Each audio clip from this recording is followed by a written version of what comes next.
اعوذ باللہ من الشیطان الرجیم بسم اللہ الرحمن الرحیم الحمد للہ الملک الحق المبین والصلاة والسلام علی حبیب الہ العالمین ابی القاسم محمد وآلہ الطیبین الطاہرین سیما علی بقیت اللہ فی الارضین وعجتہ علی العالمین اللہم عجل لہ الفرج اما بعد فقد قال اللہ عز وجل فی کتابہ المبین وقرآنہ المجید بسم اللہ الرحمن الرحیم هو الذي خلق من الماء بشرا فجعله نسبا وصهرا وقال ومرج البحرين يلتقيان بينهما برزخ لا يبغيان فبأي آلاء ربكما تكذبان يخرج منهما اللؤلؤ والمرجان.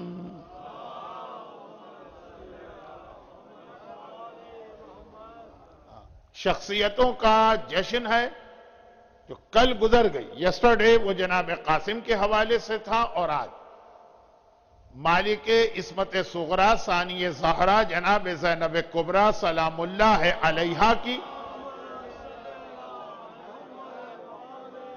ولادت کا جشن یہاں رکھا گیا ہے.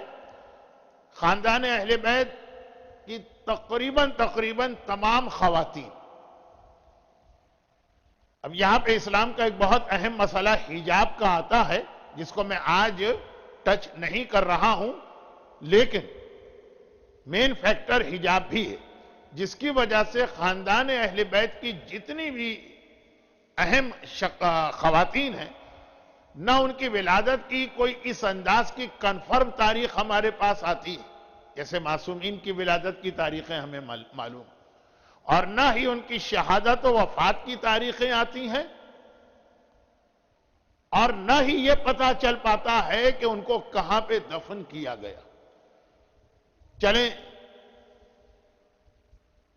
اب منبر سے یہ بات بہت زیادہ پڑھی جانے لگی ہے اور حج اور عمرے پہ جانے والوں کا نمبر بھی بہت بڑھ گیا. تو یہ بات ہر ایک کو معلوم ہے کہ شہزادی کونین کی قبر کے 40 نشان بنائے گئے تھے.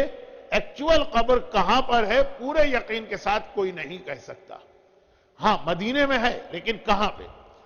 اسی طرح سے شہزادی کی شہادت کی بھی 2 تاریخیں تو ہمارے یہاں بھرپور طریقے سے منائی جا رہی ہیں. نہ کتابوں میں تو 12 سے 18 تاریخیں لکھی. اب یہ شہزادی کونین جیسی اہم ترین شخصیت کا بیان کہ حدیث کسا میں رسول اور مولا علی کے ہوتے ہوئے شہزادی کو مرکز قرار دیا گیا ہے، ان کی شہادت کے حوالے سے نہ قبر کا پتہ چل پا رہا ہے نہ تاریخ. شہزادی زینب کبریٰ کے حوالے سے بھی یہی بات ہے. ولادت کی کئی تاریخیں کتاب میں آئی ہیں، شہادت کی یا وفات کی کئی تاریخیں کتاب میں آئی ہیں، شہزادی کی قبر کے حوالے سے بھی کئی روایتیں. اب یہ 2 تو بہت اہم شخصیتیں.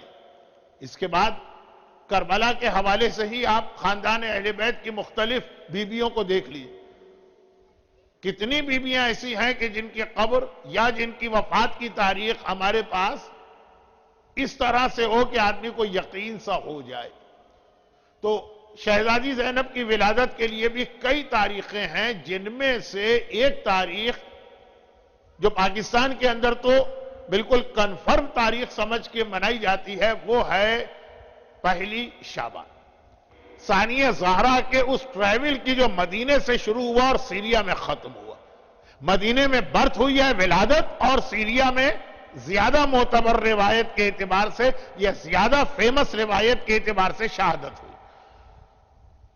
یہ جو ثانی زہرا کا ایک مختصر سا زندگی کا سفر، آج کی نہیں سفر بہت لمبا ہے، آج کی مختصر تقریر میں اس کو میں یہاں سے شروع کرتا ہوں کہ قرآن کریم نے جب یہ ایک اعلان کر دیا کہ دیکھو علی وہ انسان ہے کہ جس کے لیے خونی رشتہ بھی ہم نے بنایا، وہ سہرا اور اس کی شادی کا انتظام بھی ہم نے اپنے ذمہ لیا. هو الذی خلق من الماء بشرا فجعله نسبا والسحرا. نسبا یہ اردو میں بھی رائج ہے، سحرا کا لفظ اردو کے اندر رائج نہیں، سسرال کے اور شادی کے رشتے.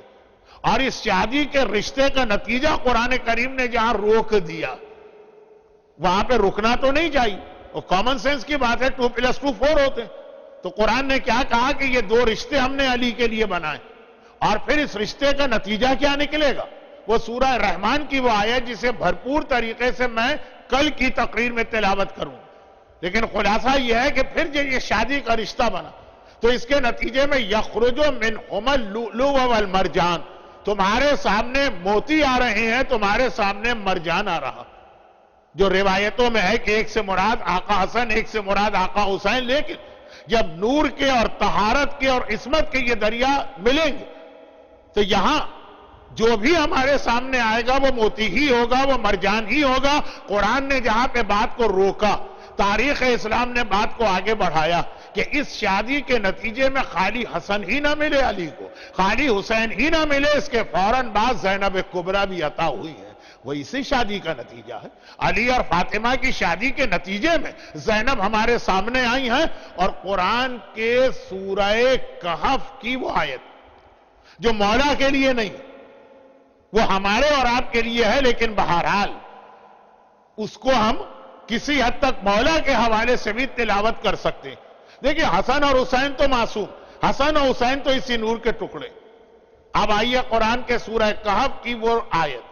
سورہ کہف اس اعتبار سے میں اس کو بہت اہمیت دیتا ہوں کہ 2 چیزیں ہمارے یہاں اتنی مشہور ہیں کہ بچے بچے کو معلوم, لیکن انکمپلیٹ. پہلی بات یہ ہے کہ علی نے ولادت کے 3 دن کے بعد خانہ کعبہ کے صحن میں رسول کی آغوش میں قرآن کی تلاوت کی. تو شاید کچھ لوگوں کے ذہن میں یہ ہو کہ پورا قرآن تلاوت کیا, ایسا نہیں. سورہ مومنون کی تلاوت کی, اور اس کی بھی شروع کی چند آیتوں کی. تو میرا ایک سوال اکثر یہ ہوتا ہے کہ علی نے تلاوت کی, یہ ہر ایک کو پتا ہے. قرآن کی تلاوت کی, یہ بھی ہر ایک کو پتا ہے. قرآن کی کس آیت کی تلاوت, یہ بہت کم لوگوں کو معلوم. اس پہ میری پوری تقریر کیا پورا اشرا ہے, اس کو چھوڑی. اور اسی طرح بازار کوفہ میں آقا حسین نو کے نیزہ پر کٹے ہوئے سر نے تلاوت قرآن کی.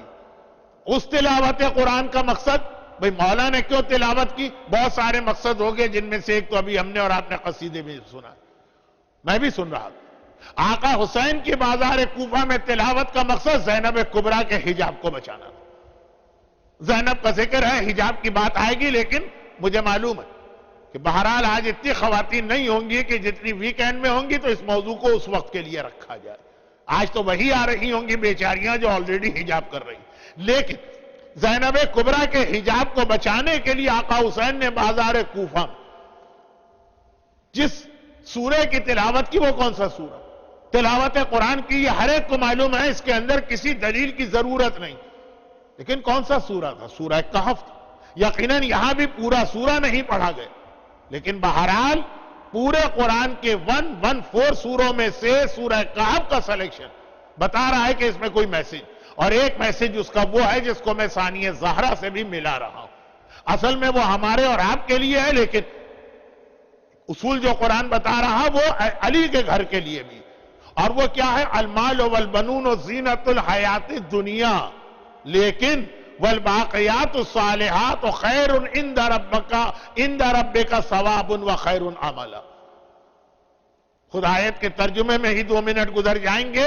ترجمہ یہ ہے کہ مال اور بیٹے یہ دنیا کی زندگی کی زینت ہیں, بس بہت زیادہ ان سے ایکسپیکٹیشن نہ کرنا. یہ دنیا میں تو تمہیں زینت دے گا. یہ مال ہے کہ جس کی وجہ سے آدمی اچھا مکان لیتا, یہ مال ہے کہ جس کی وجہ سے آدمی اچھی گاڑی لیتا, یہ مال ہے جس کی وجہ سے آدمی ایک لیوش لائف اسٹائل میں زندگی گزارتا. لیکن کون سی زندگی, دنیا کی. یہ قبر میں کام آنے والا نہیں ہے مال, یہ قیامت میں کام آنے والا نہیں ہے مال, یہ پل صراط پہ کام آنے والا نہیں ہے یہ مال. آ ہی گیا نا میں اپنے ٹاپک پر, چاہے ایک جملے کی شکل میں صحیح, لیکن تو قیامت اور پل صراط اور قبر نہ ہو تو میں کیسے نظر آؤں. تو یہ مال دنیا کی زندگی میں ہے, آخرت کے لیے بیکار ہے. کہیں کہیں کوئی خدیجہ طاہرہ کی سنت پہ چلے تو وہ الگ بات. والبنون, اور بیٹے. چلیں خیر, مجھے پریٹی شیور کہ امریکہ میں آ کر انڈیا اور پاکستان کے کلچر کو آپ اس طرح بھول گئے ہوں گے. لیکن بہرحال آپ آئے تو وہاں سے ہر ایک کو بیٹا چاہیے. کتنی بیچاری مظلوم عورتیں اس لیے ظلم ہوتا ہے ان پر کہ ان کے ہاں بیٹی کیوں پیدا ہو رہی. اب تو خیر انٹرنیٹ کا زمانہ ہے, گوگل کے سرچ انجن میں جائیے, کسی ڈاکٹر سے پوچھئے بیٹا ہو کہ بیٹی ہو, اس میں سارا قصور اور حصہ میڈیکلی مرد کا, عورت کا نہیں. وہ کروموسوم کا چکر میں چلانا نہیں چاہتا, ٹائم نہیں. لیکن کتنی عورتوں کو طلاق مل جاتی, کتنی عورتوں پہ ظلم و تشدد ہوتا. قرآن کہتا ہے کہ جو بیٹا بیٹا بیٹا چیختے پھر رہے ہو یہ بیکار, کام نہیں آئے گا تمہارے. بیٹا فقط دنیا کی زندگی کی زینت ہے. اور وہ بھی میں خاص اپنے ایسٹرن کلچر کے اعتبار سے بات کر رہا ہوں. ہر جگہ فخر سے بیٹے کو پیش کیا جاتا, یہ میرا بیٹا ڈاکٹر, یہ میرا بیٹا انجینئر, یہ میرا بیٹا آئی ٹی کا ماہر. یا پاکستان ہے تو یہ میرا بیٹا بیوروکریسی گریڈ 21, یہ میرا بیٹا فوج کے اندر 1 اسٹار جرنل. لیکن قرآن کہتا ہے کہ سب دنیا کی حد تک قبر میں یہ بیٹا تمہارے کام آئے گا. کام آ سکتا ہے لیکن نہیں آئے گا. وہ اپنی بیوی سے فرصت پائے تو پھر تمہاری جانب توجہ دے گا. کیا وہ انگریزی کی ایک کہاوت ہے کہ ڈاٹر ٹل لائف اور سن ٹل وائف, کہ جب تک کہ بیٹے کی شادی نہیں کی اس وقت. وہ انگریزی کا کوئی محاورہ ہے تو مجھے تو انگریزی آتی نہیں, لیکن یہ جو ٹل وائف ہے نا, کہ جب تک کہ اس کی بیوی نہیں آتی اس وقت تک تو پھر بھی آپ کی خدمت کر دے. قرآن میں یہی کہہ رہا ہے کہ دنیا کی زندگی کی بھی خالی زینت ہے, مددگار تو یہاں بھی نہیں ہے. والباقیات الصالحات, لیکن ہاں اللہ نے ایک ایسی نیکی رکھی ہے جو خیر عند ربک ثوابا, اس کا ثواب بھی زیادہ ہے, خیر عملا, ایکسپیکٹیشن بھی اسی سے ہے. وہی تمہاری ہیلپ کرے گی, وہی تمہاری مدد کرے گی دنیا میں بھی اور آخرت میں بھی. اب حدیث, چونکہ ٹائم نہیں ہے ورنہ تو میں اس آیت کو بہت ہی زیادہ, بہت ہی ایک انٹرسٹنگ اسٹائل کے اندر ایکسپلین کرتا ہوں. لیکن حدیث یہ کہ راوی نے کہا کہ مولا قرآن کہہ رہا ہے بیٹے جو ہیں ان سے ایکسپیکٹیشن نہ کرنا, باقیات الصالحات سے کرنا. واٹ از دا باقیات الصالحات؟ امام نے کہا بیٹی. بیٹی وہ ہے جو ہمیشہ رہنے والی نیکی ہے, اس کا ثواب بھی زیادہ ہے اور اسی سے تمہاری امید اور ایکسپیکٹیشن بھی ہونا چاہیے. آپ دیکھیں گے بھی بوڑھے والدین, ڈسیبلڈ والدین جو نرسنگ ہوم میں پھینکنے کے قابل ہے, بیٹا پھینک بھی دیتا ہے. بیٹی پھر بھی اپنے سسرال سے جنگ کر کے اپنے والدین کی آ کے خدمت کرتی ہے. لیکن آج کا موضوع بیٹا بیٹی نہیں ہے, آج کا موضوع صرف یہ ہے کہ قرآن کریم نے آیت کو وہاں روکا جہاں علی کے گھر میں بیٹے پیدا ہو گئے, اور سورہ کہف نے کہا کہ لیکن اصل میں اللہ کا گفٹ جو ہے وہ بیٹی ہوا کرتی ہے. اسی لیے حسن کی ولادت پہ یقیناً علی نے خوشی منائی, حسین کی ولادت پہ یقیناً علی نے خوشی منائی, لیکن آپ کو بھی ہسٹری میں زیادہ خوشی نظر آئے گی رسول خدا کی. ہاں جب زینب کبریٰ اس دنیا میں آ رہی ہے تب کوئی دیکھے کہ علی کی خوشی کیا ہے, تب کوئی دیکھے کہ زہرا کی خوشی کیا ہے. حسن و حسین تو پھر بھی اسی نور کا ٹکڑا, حسن و حسین نے تو آ کے اسی نور کو مکمل کیا. صحیح معنوں میں علی اور فاطمہ کو جو اولاد ملی ہے اس اولاد کا نام زینب ہے, اور زینب ہی وہ ہے کہ باپ اور ماں کو توقع بھی ہے, اور کس طرح زینب نے اس توقع کو پورا کیا ہے. صرف اتنی سی بات جو آپ اکثر مجلسوں میں سنتے, لیکن آج ولادت کی محفل کی مناسبت سے دوبارہ سن لیجیے کہ زینب کبریٰ کا رول. ہر ایک کو پتا ہے کہ اسلام کو حسین نے بچایا, مگر خود حسین کو کس نے بچایا, خود حسین کے میسج کو کس نے بچایا. ذرا ایک کامن سینس کی بات ہے, میں 15 سے 20 منٹ میں ایکسپلین کرتا ہوں, آج میرے پاس اتنا ٹائم نہیں ہے, تو آپ کا کنسنٹریشن جتنا اب تک چلا آ رہا ہے بات میں بہت جلدی پہنچا دوں گا. ایک کامن سینس کی بات ہے, کچھ چیزیں لاجیکل بھی ہوتی. ایک کامن سینس کی بات میں دنیا والوں سے پوچھتا ہوں کہ دیکھیے ایک ایسی سٹوری ہے یا ایک ایسا ایونٹ ہے یا ایک ایسا واقعہ کہ جس کے وٹنس کوئی ہے ہی نہیں.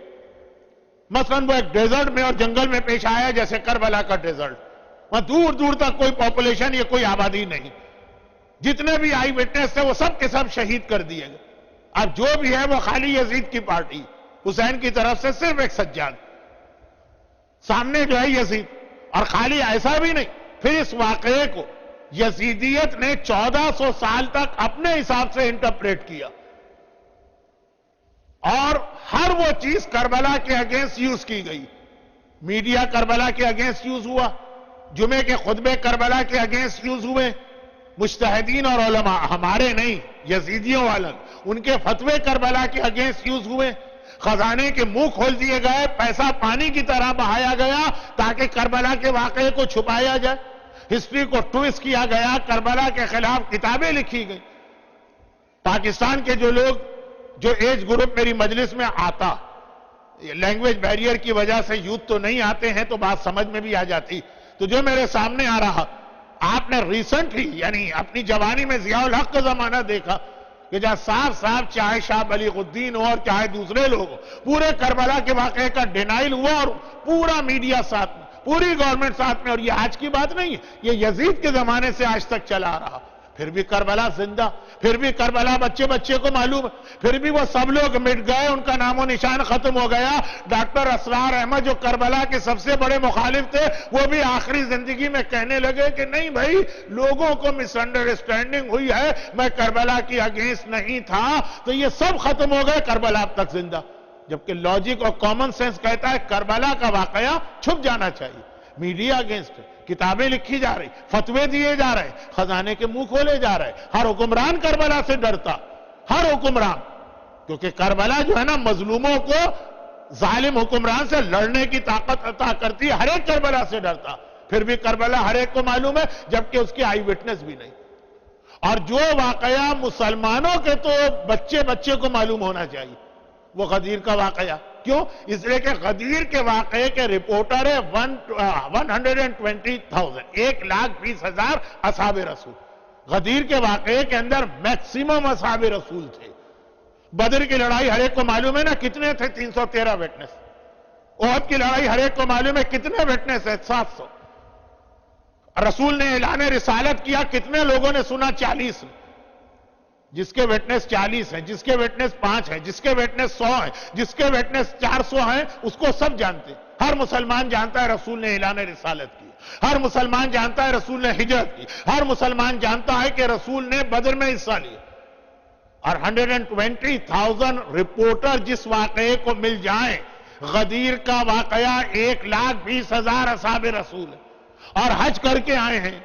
حج کرنے کے بعد تو بڑے بڑے بدماش تھوڑی دیر کے لیے شریف ہو جاتے ہیں، وہ ٹیمپریری صحیح لیکن تھوڑی دیر کم از کم اپنے گھر پہنچنے تک حج کر کے بھی آئیں، اور رسول نے اس طرح سے یہ واقعہ، ایک نارمل واقعہ نہیں کہ بھئی آؤ بیعت کرو، قافلے کو روکا گیا، آگے والوں کو پیچھے بلایا گیا، پیچھے والوں کا ویٹ کیا گیا، جلتے ہوئے سورج میں اسی زمین کے اوپر بٹھا دیا، اور پھر ہر ایک کا ہاتھ علی کے ہاتھ پہ 1 by 1 رکھا بھی، ایک اعلان نہیں کیا، پورے 120,000 سے کہا، جس کے لیے 3 دن 72 آورز پیغمبر نے اسٹے کیا جنگل میں۔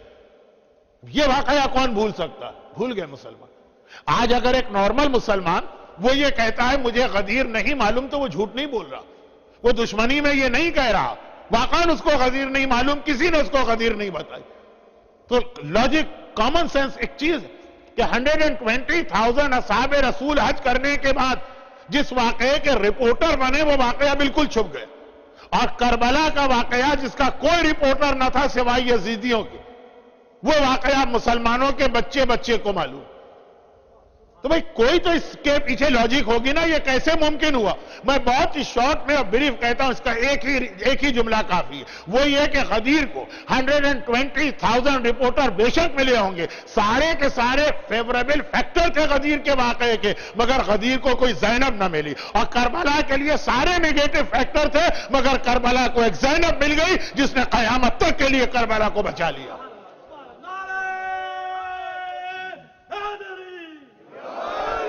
بتائیے اور کیا فرق ہے؟ غدیر کے پاس کوئی زینب نہ تھی، کربلا کو ایک زینب ملی جو بازاروں میں گئی، جو درباروں میں گئی، جو قید خانوں میں گئی، جو شہر شہر گئی، اور وہ بتایا کہ میرا ماجایا کیوں مارا گیا، کربلا کا مقصد کیا تھا۔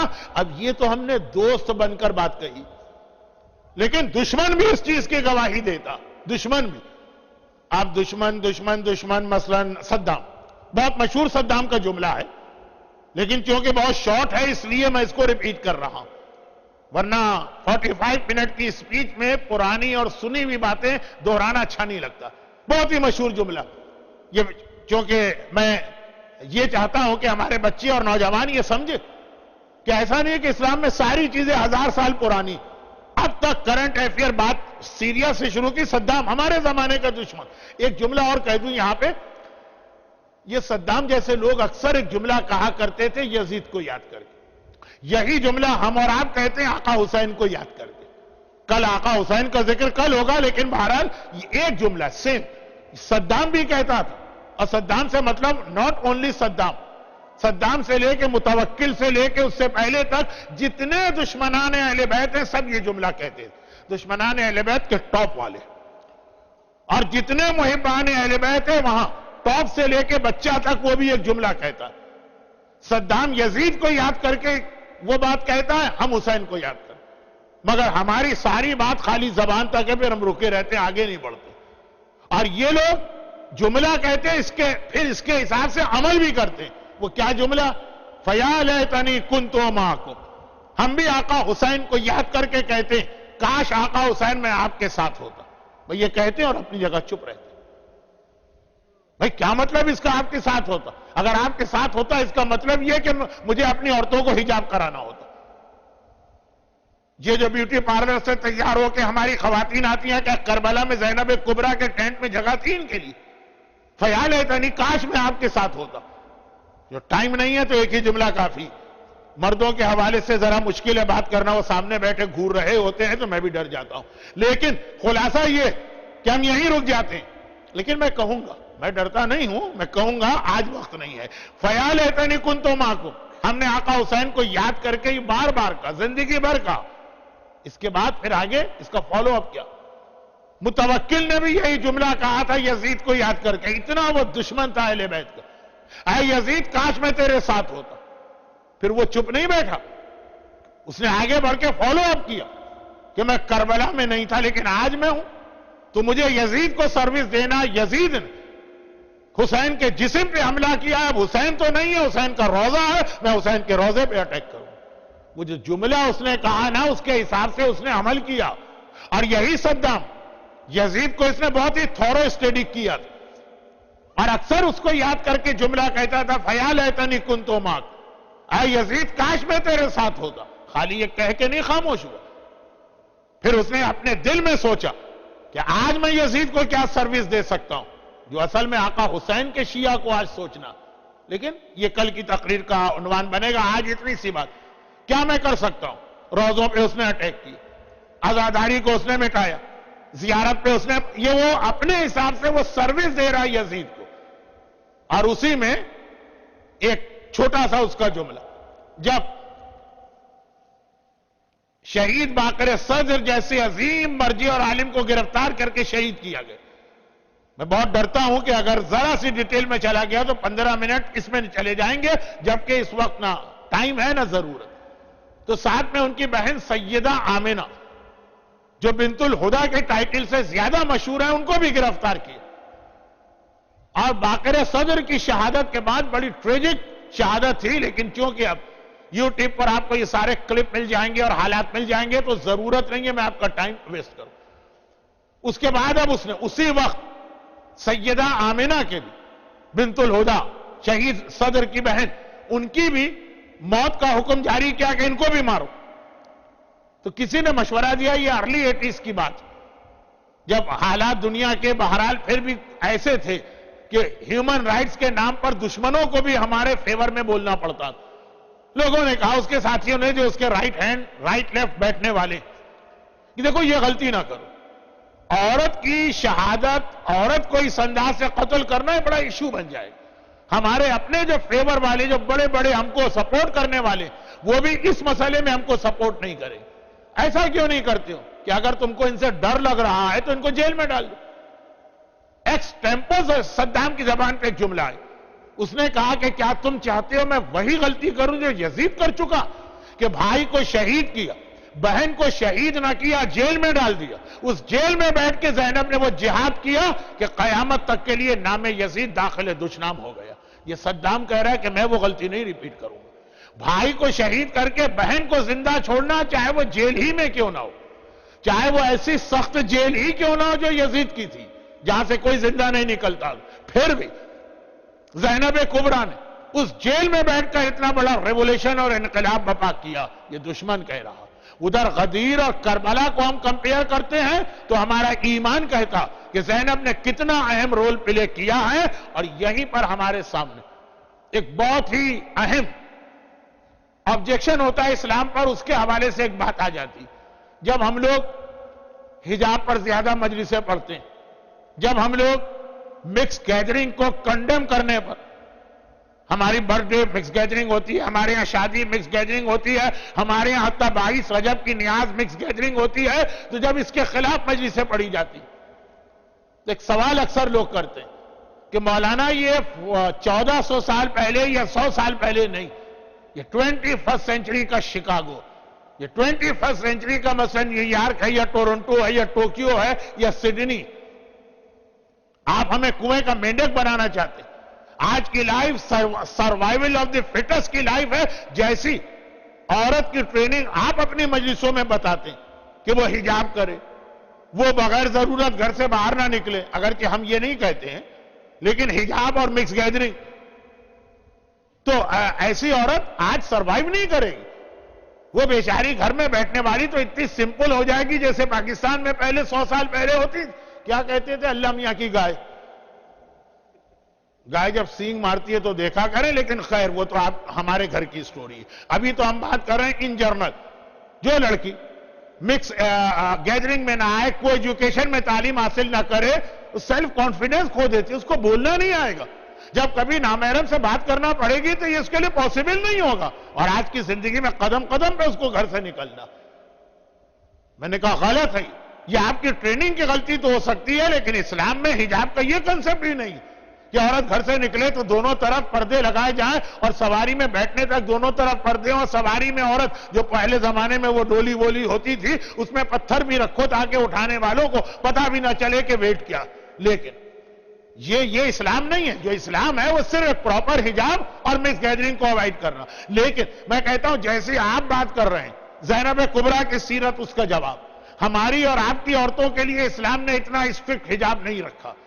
زینب کبریٰ نے اتنا اسٹرکٹ حجاب اپنے آپ پر خود سے واجب کر لیا۔ کچھ چیزیں ایسی ہیں جو اللہ نے واجب نہیں کی۔ علی کے بارے میں کہا جاتا ہے زندگی بھر کبھی گندم نہیں کھایا، اللہ نے حرام نہیں کیا ہے گندم کو، لیکن آدم کے واقعے کی وجہ سے علی نے خود کہا کہ نہیں، جو چیز وہاں منع آ گئی چاہے ان کے لیے ہو، میں بھی اس کو چھوڑ رہا ہوں۔ زینب کبریٰ کے لیے وہ حجاب نہیں ہے جو ہماری اور آپ کی عورت کے لیے۔ حکم تو وہی ایک حکم ہے کہ اگر حجاب ہو تو گھر سے نکل سکتے، لیکن زینب جتنا اللہ نے نہیں کہا اس سے زیادہ کا حجاب کر رہی، ساری زندگی اس طرح گھر میں بیٹھی کہ اب تو ماشاءاللہ زیارت کا راستہ کھل گیا ہے اور لوگ زیارت پہ جا بھی رہے ہیں۔ قاہرہ نہیں جا رہا اس لیے کہ ایک تو لیک آف نالج ہے، اور پھر وہ زیارتیں بہرحال کربلا کے برابر تو امپورٹنس نہیں رکھتی، لیکن کربلا جیسے ہی راستہ کھلا مومنین جا رہے ہیں۔ کوفے کی مسجد کے پیچھے آپ مولا علی کا گھر بھی دیکھ کے آتے ہیں، اور میں یہ بتا دوں کہ یہ گھر اب تو پھر بھی رینوویٹ کیا گیا۔ جب میں نے فرسٹ ٹائم دیکھا تھا اتنا چھوٹا گھر تھا، اس گھر کے اندر اس چھوٹے سے گھر میں علی کی 16 بیٹیاں رہتی اور علی کی 12 بیویاں، 12 ایک ساتھ تو نہیں تھے لیکن 8 سے 10 تو تھی، تقریباً 30 کے قریب لیڈیز اس چھوٹے سے گھر میں رہتی، اور بالکل برابر کا گھر ایک یہودی کا تھا، بالکل دیوار ملا ہوا، پرانے زمانے کے گھر دیوار ملے ہوئے۔ وہ کہتا ہے میں 2 سال علی کے پڑوس میں رہا، 2 سال، اور 2 سال مجھے ایسا لگا اس پورے گھر میں ایک عورت بھی نہیں، نہ کسی کی آواز میرے کان تک آئی، نہ کبھی کسی کو حجاب کے ساتھ بھی گھر سے باہر نکلتے نہیں دیکھا۔ اگر کسی ضروری کام سے علی زینب کو لے جاتے ہیں تو مڈ نائٹ آدھی رات کو جاتے ہیں، اور جب مدینے لے جاتے ہیں ماں کی قبر کی زیارت کرا کے واپس لاتے ہیں تو آدھی رات کو واپس لاتے ہیں۔ یہ حجاب ہماری عورت کے لیے واجب نہیں۔ اب میں انڈیا اور پاکستان، بلکہ انڈیا کا بھی نہیں پتا، پاکستان کی لینگویج میں بات کر رہا ہوں، یہاں کی لینگویج مجھے معلوم ہے کہ الگ۔ وہ یہ ہے کہ ہمارے یہاں کوئی بھی ایگزامینیشن ہوتا ہے، پیپر کے 100 مارکس ہوتے ہیں، 33 پاسنگ ہوتے ہیں۔ اہل بیت اطہار کا طریقہ یاد رکھیے گا کہ ہم سے کہتے ہیں خالی 33 پاسنگ مارک لے لو، 30 بھی لے لو تو ہم پاس کرا دیں گے، اور خود 100 میں سے 100 کے اوپر عمل کیا کرتے ہیں۔ جتنا اللہ نے واجب نہیں کیا اس سے زیادہ پہ عمل کرتے ہیں، اور ہم سے کہتے ہیں مختصر عمل۔ زینب کبریٰ کا حجاب یہ واجب نہیں ہے، مستحب ضرور، زینب کبھی گھر سے باہر نہیں نکلی، زینب نے کسی نامحرم سے کبھی بات نہیں کی ہے، زینب کی آواز کبھی کسی نامحرم کے کان میں نہیں گئی ہے، لیکن جب ضرورت پڑی اور ایک بار بازار کوفہ میں خطبہ دینا پڑا اور ایک بار دربار شام میں خطبہ دینا پڑا۔ مجمع کون سا ہے؟ بڑا ہوسٹائل مجمع ہے، مخالف مجمع۔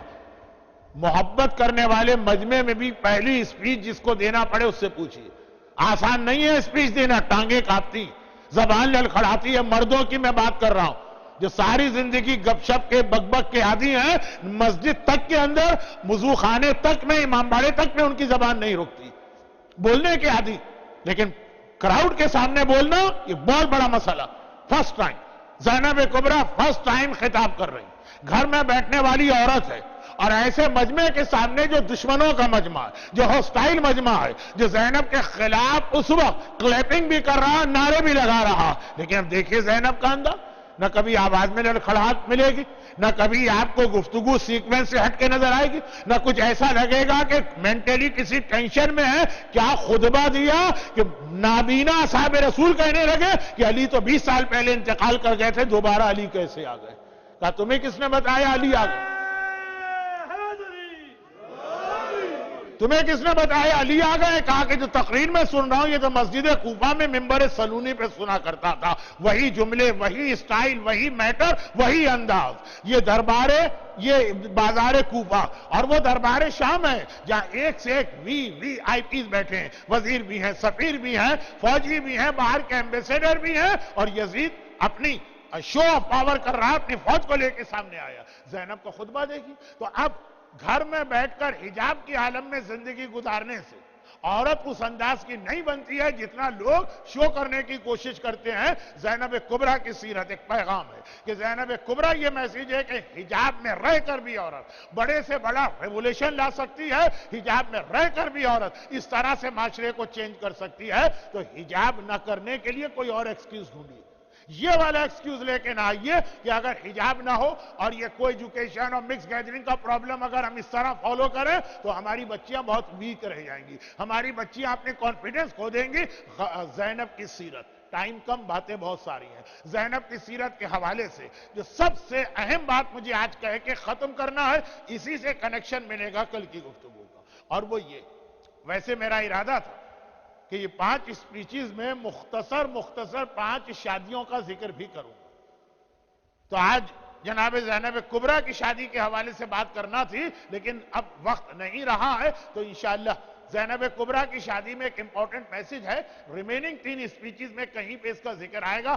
آج تو آخری بات یہ کہ زینب کبریٰ کی یہ ساری کیریکٹرسٹک اور کوالٹیز اپنی جگہ، زینب کا نام زینب جو رکھا گیا تو ایک وجہ یہ بتائیے کہ جب زینب کی ولادت ہوئی 1 شعبان 4 ہجرہ، تو اللہ کے رسول اپنے طریقے کے حساب سے نماز فجر پڑھا کے بیٹی کے حجرے میں روزانہ آتے، ڈیلی وزٹ کرتے، حجرے میں داخل ہوئے، فاطمہ کو بڑا خوش پایا، بیٹی کیا بات ہے؟ کہا بابا اللہ نے آج مجھے بیٹی جیسی رحمت دی۔ روایت ہے نا کہ بیٹا نعمت ہے، بیٹی رحمت۔ قیامت میں نعمت کا سوال ہوگا، رحمت کا سوال نہیں ہوگا، رحمت تو تمہاری مددگار بنے گی۔ اللہ نے مجھے رحمت دی۔ پیغمبر نے گود میں لیا اور سوال کیا بیٹی فاطمہ اس کا نام کیا رکھا؟ فاطمہ نے کہا کہ نہیں بھائی، نام علی رکھیں گے، علی اس کے بابا، علی بھی رسول کے ساتھ نماز پڑھ کے آ رہے ہیں۔ رسول نے کہا علی کیا نام ہے؟ کہا کہ نہیں، اب سے پہلے بھی میں نے اپنی کسی اولاد کا نام نہیں رکھا، نام آپ نے رکھا، آپ ہی نام رکھے۔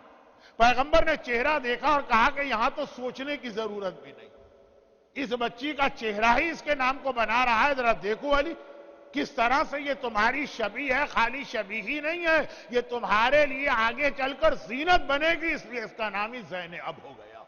زینب کا نام زینب رکھنے کی ایک روایت یہ کہ علی کی زینت بننے والی ہے۔ ذرا سوچیے علی جیسی شخصیت کی جو زینت بنے وہ خود کتنے ہائی اسٹیٹس کی ہوگی۔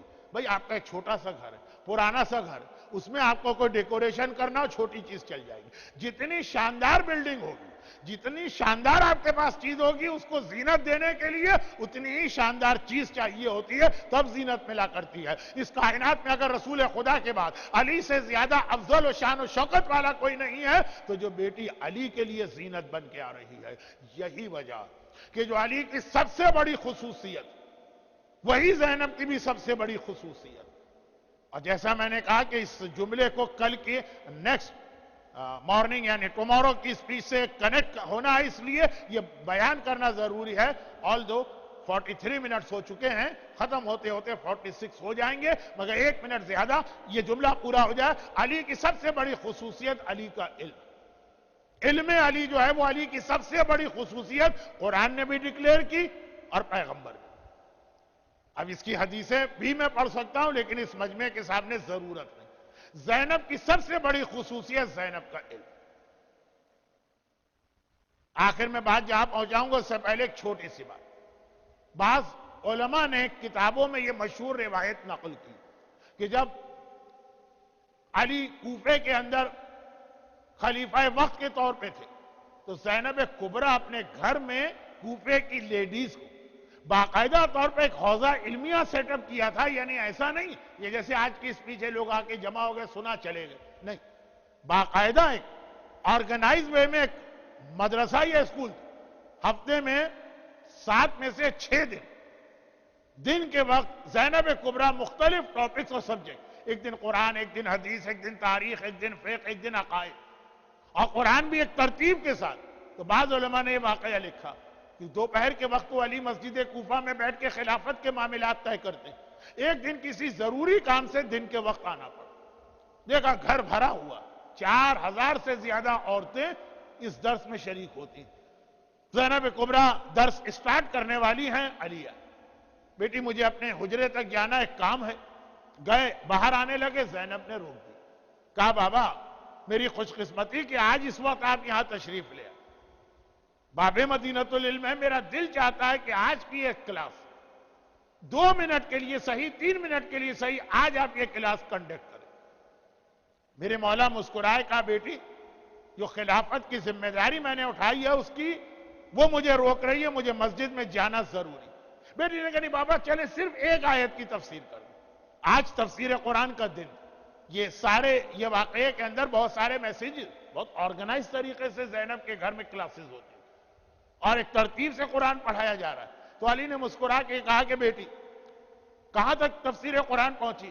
کہا بابا لاسٹ ویک میں ایک دن قرآن ہوتا ہے، لاسٹ ویک ہم نے 18ویں سورے کو کمپلیٹ کیا، وہی سورہ کہف، اسے کمپلیٹ کیا. آج سورہ نمبر 19 سورہ مریم شروع ہونے والا ہے. کہا میں اس کی پہلی آیت کی تفسیر تمہاری یہ اسٹوڈنٹ ان کے سامنے کر رہا ہوں. سورہ مریم کی پہلی آیت ہر ایک کو یاد بھی ہے اور بہترین دعا بھی. جب کوئی بہت بڑا مسئلہ آپ کو پیش آ جائے 7 مرتبہ یہ پہلی آیت کی تلاوت کر کے گھر سے نکلیں، ایسے ایسے مسئلے حل ہوں. کاف ہا یا عین صاد پہلی آیت. تو وہ جو ایک تفسیر آپ مجلسوں میں سنتے ہیں، ایک روایت ہے کہ یہ علی زینب کے گھر میں زینب کی خواہش پر 4000 خواتین کے سامنے تفسیر بیان کی ہے. کہا کہ بیٹی یہ پہلی آیت اور اس کے اندر ہمارے گھر کا تذکرہ. کاف مانے کربلا، ہا کے مانے ہلاکت، یا کے مانے یزید، عین کے مانے آتش پیاس، سواد کا مقصد میرے حسین کا صبر. تو یہ پورے کربلا کے واقعے کو اس سورہ مریم میں اللہ نے جمع کیا، یہ کہہ کہ میرے مولا باہر تشریف لے. لیکن یہ خود یہ بتا رہا کہ زینب کبریٰ کا خواتین کو ایجوکیٹ کرنے کے اعتبار سے یہ زندگی بھر کا ایک مشن رہا. تبھی میرے مظلوم آقا سجاد نے ایک جملہ کہہ دیا، پھوپھی اما انتی عالمۃ غیر معلمہ. آپ کا علم تو ایسا ہے کہ جیسا نبوت و امامت کا علم ہوتا ہے، جس کو کسی ٹیچر اور استاد کی ضرورت نہیں. یہ صرف نبوت اور امامت کے علم کی خاصیت ہے کہ بغیر استاد کے ڈائریکٹ اللہ کی جانب سے وہ ڈیوائن نالج ملا کرتی. سجاد امام معصوم یہ ارشاد فرما رہا. اور ایک جملہ جس پہ مجھے 10 منٹ لینا تھے، اب 10 منٹ تو نہ رہے 10 سیکنڈ. جس طرح ہمیں اور آپ کو یہ معلوم ہے کہ جب تک کہ فاطمہ کو آپ شامل نہ کریں گے رسالت مکمل نہیں ہوگی، کیونکہ رسول رول ماڈل. تو خواتین کی ذمہ داریاں شہزادی بتاتی ہے، شہزادی فاطمہ رسالت رسول کو مکمل کرنے والی. اسی طرح جب تک کہ زینب کو نہیں ملائیں گے امامت مکمل نہیں ہوگی. امامت بھی تو ایک رول ماڈل ہے. تو امامت کی وہ ذمہ داریاں جو لیڈیز سے ریلیٹڈ ہیں، فاطمہ رسالت کو مکمل کرنے والی کا نام ہے، زینب امامت کو مکمل کرنے والی کا نام. اور انہی زینب کبریٰ کی ولادت کی خوشی ہے تو ہم اس موقع کو ہاتھ سے نہیں جانے دیں گے. زینب کی ولادت کی خوشی کے حوالے سے اہل بیت خوش ہیں اور ان کی خوشی میں خدا خوش ہے. سب کچھ خدا سے مانگ لیں گے. پروردگارہ تجھے واسطہ زینب کے نانا رسول خدا کی خوشی کا، تجھے واسطہ زینب کے بابا جن کے لیے زینت بن کے یہ بیٹی آ رہی ہے علی مرتضیٰ کی خوشی کا، تجھے واسطہ زینب کی ماں فاطمہ زہرا کی خوشی کا، تجھے واسطہ زینب کے بھائی حسن اور زینب کے بھائی حسین کی خوشی کا.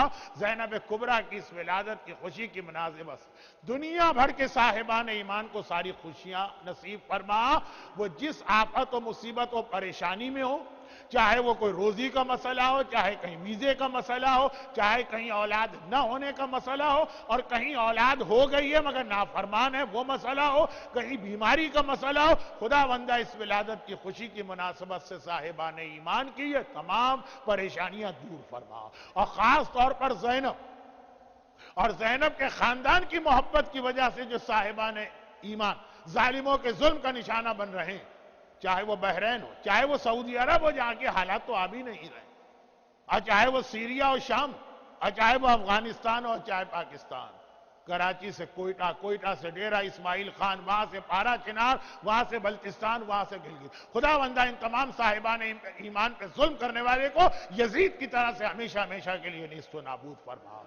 خدا بندہ یہ خوشی خالی ہم تک نہ رہے، اس خوشی کو ہمارے مرحومین تک پہنچانے کے لیے ہمارے تمام مرحومین، خاص طور پہ جو آج کی مجلس کا تبرک جن کی جانب سے ہے، ان کے مرحوم والدین اور خاندان کے دیگر تمام مرحومین اور حاضرین محفل، خواتین اور حضرات کے خاندان کے تمام مرحومین کو اعلی علیین میں پنجتن پاک کے ہردہ معصومین زینب کبریٰ اور ان کے خانوادے سے ملحق فرما. اور خدا بندہ ہماری ہر خوشی پھیکی رہتی ہے کیونکہ ہمارا آقا، ہمارا وارث، ہمارا ولی، ہمارا سرپرست پردہ غیبت میں ہے. ولادت زینب کی خوشی کو مکمل کرنے کے لیے امام زمانہ کے ظہور میں تعجیل فرما. ربنا تقبل منا انک انت السمیع العلیم. اللجن یا مولا اللجن